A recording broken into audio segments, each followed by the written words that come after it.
जनद्रुभिषयामहं कवियारसिकामहागमं वृषभासुरहारिणीमहं वृषभाद्रवासिनीमहागमं अंजनादुदात्यमहं माधवीयाघारिणीमहागमं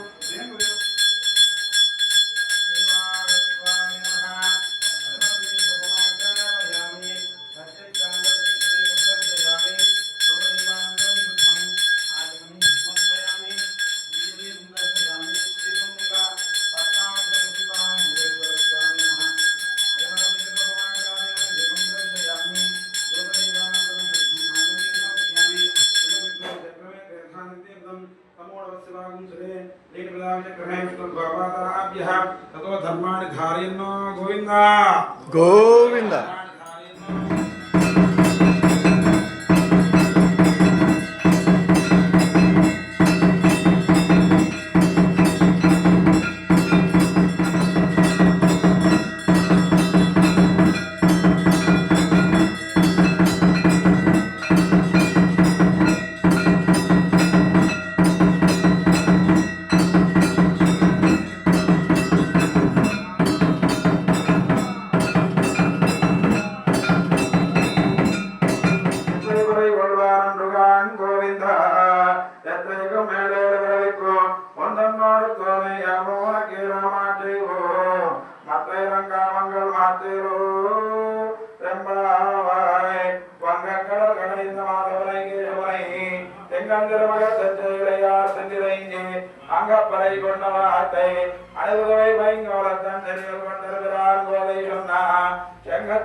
దివ్యమైనటువంటి శశరీరముగా భూలోక వైకుంఠానికి చేరి తిరుమలగా భాసిల్లుతున్నటువంటి భూలోక వైకుంఠానికి చేరి భక్తులందరినీ కూడా అనుగ్రహించడం కోసం అత్యావతార స్వరూపంలో తిరుమల కొండలపై స్వామివారు వేయించేసి ఉన్నారు.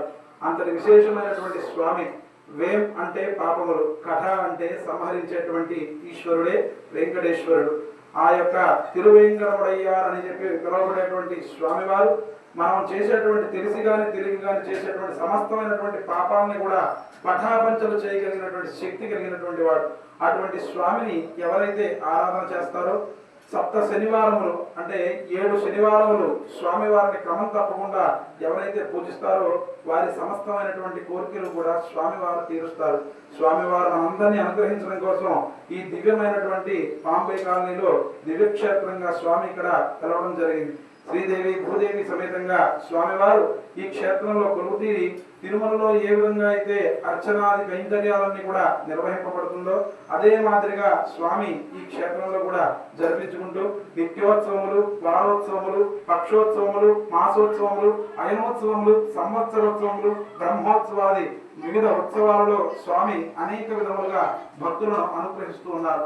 స్వామి వారిని క్రమం తప్పకుండా నిత్యము దర్శనం చేసి స్వామిని నిత్యము ఆరాధన చేసేటువంటి వారి సమస్తమైనటువంటి కష్ట నష్టములందు కూడా స్వామి సంరక్షిస్తూ ఎల్లవేళలా శ్రీరామ రక్షగా మనందరికీ కూడా శ్రీవారు మనల్ని అనుగ్రహిస్తూ ఉంటారు. కాబట్టి చక్కగా భక్తి పూర్వకంగా స్వామి వారికి ధనం ప్రదానం కాదు, ధనం అనేటువంటిది మన వాడుకకు అంటే మనకి ఎంతైతే ఖర్చుకు అవసరమో అంతవరకే మనం వాడుకోవాలి. నిత్యము కూడా ఇక్కడ స్వామివారిని దర్శనం చేయాలన్నా, స్వామివారికి విశేషంగా పూజారి కార్యక్రమాలు జరిపించాలన్నా, స్వామివారికి మొక్కుకోవాలన్నా ధనం ప్రాధాన్యం కాదు, భక్తి ప్రాధాన్యం. భక్తితో ఎవరైతే స్వామిని కొలుస్తారో వారి సమస్తమైన కోరికలు కూడా ఖచ్చితంగా స్వామివారు తీరుస్తాడు.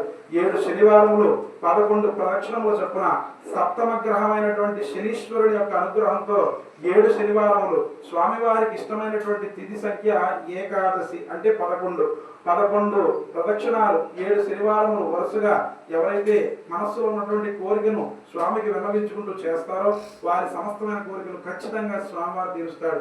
భక్తులు ప్రధానంగా గమనించవలసింది పెద్ద తిరుపతిలో ఉన్న, చిన్న తిరుపతిలో ఉన్న, వాడపల్లిలో ఉన్న, చిరుకూరులో ఉన్న, వాంబే కాలనీలో ఉన్న, ఎక్కడ ఉన్న వెంకటేశ్వర స్వామి వారు వెంకటేశ్వర స్వామి అని గమనించవలసిందిగా కోరుతున్నాం.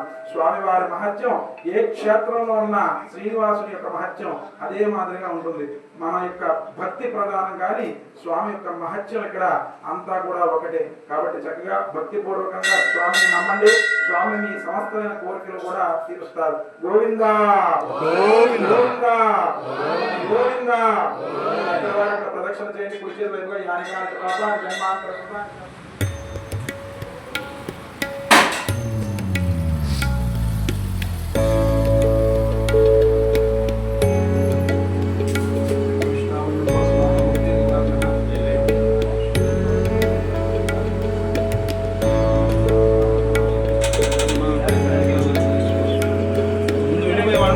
వెళ్ళిపోయి వాళ్ళు నారాయణ మగవాళ్ళ దానివ్వండి.